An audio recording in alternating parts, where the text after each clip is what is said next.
এখনো পানি ঢুকছে শতাধিক গ্রামে। এতে পানি বাড়ছে ফেনী সদর, ছাগলনাইয়া ও দাগনভূঞা উপজেলায়। তবে রাত থেকে বৃষ্টি কমায় ফুলগাজী ও পরশুরামের বিভিন্ন এলাকায় কমতে শুরু করে বন্যার পানি। এদিকে নোয়াখালীতে থেমে থেমে অব্যাহত রয়েছে বৃষ্টি। শহর থেকে পানি কিছুটা কমলেও বাড়ছে গ্রামাঞ্চলে। এসব নিয়ে বিস্তারিত জানাতে ফেনীর ফুলগাজী থেকে যুক্ত হয়েছেন সোলাইমান ডালিম, এছাড়াও নোয়াখালী থেকে যুক্ত আছেন নাসিম শুভ। তবে শুরুতে ফেনীর খবরাখবর জানবো। ডালিম, জানাবেন কোন কোন এলাকা নতুন করে প্লাবিত হয়েছে এবং কোন কোন এলাকা থেকে পানি নামতে শুরু করেছে, এবং প্লাবিত যে এলাকাগুলো রয়েছে সেখানকার বাসিন্দাদের পরিস্থিতি জানাবেন। মুক্তি, সকালবেলায় আমরা ফেনীর ফুলগাজীর বন্ধু ও দৌলতপুর এলাকা দেখেছি। এখন আমরা যে স্থানটিতে আছি এটি ফেনী পরশুরাম সড়কের দরবারপুর এলাকা, বসন্তপুর এলাকা। আমরা এখন যেটি দেখছি যে এই যে বিস্তীর্ণ অঞ্চলে কিন্তু মহাসড়ক মারিয়ে এখনও ফসলের যে মাঠ, সেই ফসলের মাঠে কিন্তু পানি রয়েছে, বন্যার যে পানি সেটি রয়েছে। এছাড়াও গত দুদিনের যে ভারী বর্ষণ, টানা বর্ষণ, সেই বর্ষণের পর এখন কিছুটা রোদ উঠেছে। বৃষ্টি সকাল থেকে হয়নি। রোদ উঠার কারণে মানুষের মধ্যে কিছুটা স্বস্তি বিরাজ করছে। আমরা কথা বলেছি ফেনীর উত্তরের জনপদ ফুলগাজী এবং পরশুরামের মানুষদের সাথে। তারা বলছেন যে সেখান থেকে পানি ক্রমাগত নামতে শুরু করেছে। ফেনীর ফুলগাজী এবং পরশুরাম থেকে পানি নামলেও অপরদিকে ছাগলনাইয়া সদরের ফাজিলপুর, মটুবি, কাজিরবাগ সহ কিছু এলাকায় কিন্তু এইসব পানি গিয়ে সেখানে জড়ো হচ্ছে এবং যার ফলশ্রুতিতে সেখানে কিন্তু জলাবদ্ধতা তৈরি হয়েছে। কথা বলেছি আমরা সিলিনিয়া নদী বাঁধের যে 122 কিলোমিটার জায়গা রয়েছে, সেখানে 22টি বর্ষণ এবং ভারতীয় যে ঢল, সেটির কারণে কিন্তু এই বন্যা সৃষ্টি হয়েছে। গতকাল ফেনীর প্রায় 150 শতাধিক গ্রাম কিন্তু প্লাবিত হয়েছিল। সেখান থেকে এখন কিছুটা কমেছে। এখন 50টির মতো গ্রাম থেকে কিন্তু পানি কমেছে। অপরদিকে মানুষের যে ভোগান্তি সেটি কিন্তু ক্রমাগতই বাড়ছে এবং আশ্রয়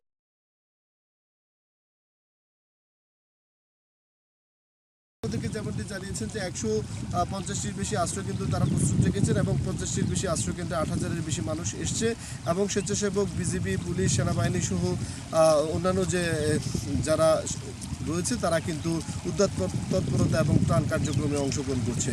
তো এই ছিল ফেনীর ফুলগাজীর দরবারপুর থেকে আমাদের কাছে ফেনীর বন্যা পরিস্থিতির সর্বশেষ। শুভ, আমরা ফেনীতে যুক্ত ছিলাম, সেখানকার আবহাওয়া পরিস্থিতি জানছিলাম। জানাবেন যে নোয়াখালীতে তো এখনো থেমে থেমে বৃষ্টি হচ্ছে, তো এই বৃষ্টির কারণে সেখানকার ফসলের ক্ষয়ক্ষতি কতটা হয়েছে?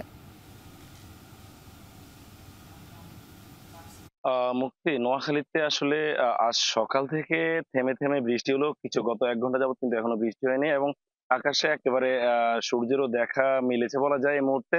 আমি আজ সকালে যেই আমরা দেখিয়েছিলাম নোয়াখালীর পৌর এলাকার লক্ষ্মীনারায়ণপুর এলাকায়, এই মুহূর্তে আমি আছি নোয়াখালী জেলা প্রশাসক কার্যালয়ের সামনে।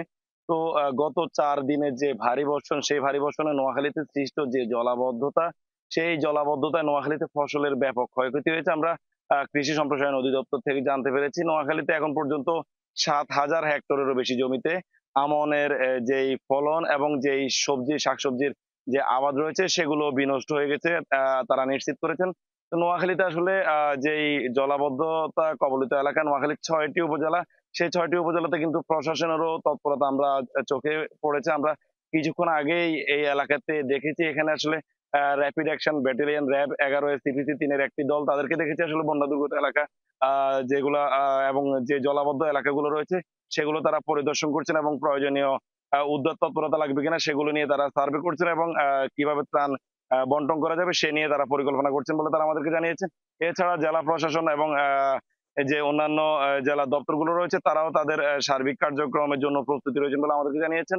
তো নোয়াখালীতে আসলে টানা 3 দিনের যে বর্ষণ, সেই বর্ষণের কারণে সৃষ্ট যে জলাবদ্ধতা, সেই জলাবদ্ধতার পানি কিন্তু আজ সকাল থেকে আমরা দেখেছি শহর এলাকায় কিছুটা কমেছে। তবে আমরা গ্রাম অঞ্চলে খবর নিয়েছি, বিশেষ করে 6টি উপজেলার মধ্যে যেগুলা বিশেষ করে বেগমগঞ্জ, সদর, কবিরহাট, কোম্পানিগঞ্জ, সুবর্ণচর, এই উপজেলাগুলোতে গ্রামাঞ্চলের অবস্থা কিন্তু এখন পর্যন্ত খুবই ক্রমশ খারাপের দিকে যাচ্ছে। শহরের দিকে পানির পরিমাণ এটি কমতে শুরু করলেও গ্রামে কিন্তু পানির পরিমাণ বাড়ছে। এদিকে গ্রামে কিন্তু গত 3 দিন আগেই কাঁচা সড়কগুলো পানির নিচে তলিয়ে গেছে। অনেক জায়গায় আসলে মোবাইলের নেটওয়ার্কের বিপর্যয়ও আমরা শুনেছি। পাশাপাশি যে বৈদ্যুতের সরবরাহ অনেক জায়গায় তার ছেড়ে সেটিও বন্ধ রয়েছে বলে আমরা জানতে পেরেছি।